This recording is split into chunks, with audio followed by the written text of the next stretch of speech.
Renal failure.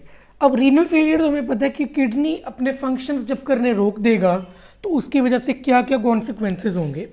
Detail में renal failure आप first aid से पढ़ सकती हैं, लेकिन क्योंकि इतनी डिटेल में पूछा नहीं जाता तो मैं आपको सिर्फ और सिर्फ की पॉइंट्स बताऊंगा जो आपको याद होने चाहिए और पता होने चाहिए। सबसे पहले तो आपको ये पता होना चाहिए कि जब रीनल फेलियर होता है तो जाहिर बात है कि आपका फ्लूइड जो है वो बाहर नहीं जा रहा होता, इसलिए आप फ्लूइड रिस्ट्रिक्ट कर देते हैं और आपने 0.5 लीटर्स पर डे से ज़्यादा फ्लूइड नहीं लेना।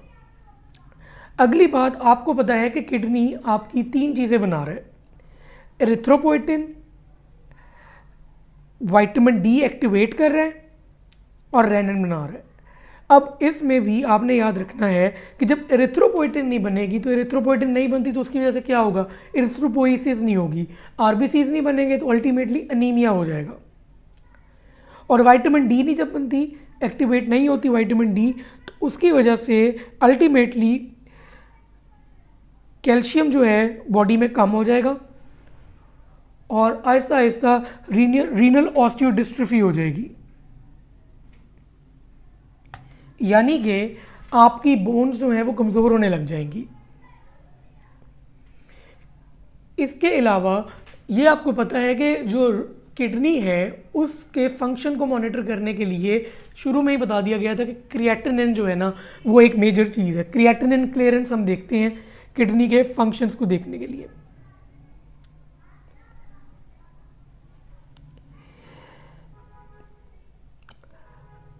उसके अलावा जो है कि जो नेफ्रोटॉक्सिक ड्रग्स हैं जैसे जेंटामाइसिन है वो कॉन्ट्राइंडिकेटेड होती है अगर आपको कोई रीनल इशू हो, और एजिथ्रोमाइसिन जो है वो बेसिकली सेफ ड्रग है इन रीनल फेलियर।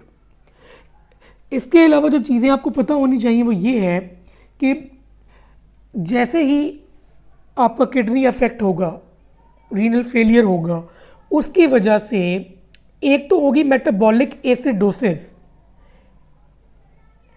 क्योंकि आपके जो हाइड्रोजन आयंस हैं वो बाहर नहीं जा रहे, वो रिटेन हो रहे हैं। जब वो रिटेन हो रहे हैं तो वो मेटाबॉलिक एसिडोसिस हो जाएगी।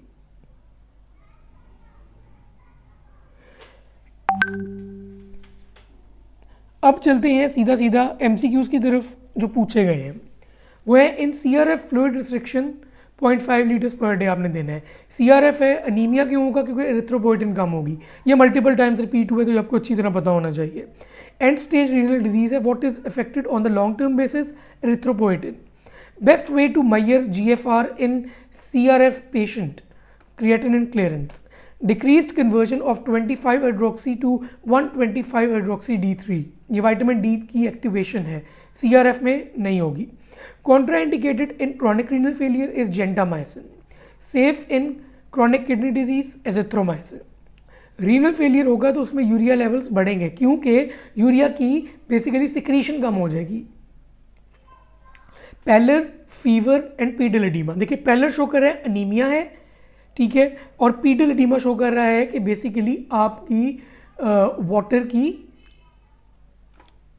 रिटेंशन है, ठीक है। इसका मतलब है कि उसको सीकेडी सेटन हुई हुई है जिसकी वजह से एरिथ्रोपोइटिन कम हो रहा है और उसकी वजह से अनीमिया हो गए पैलर हो रहा है। तो ये है रीनल फेलियर।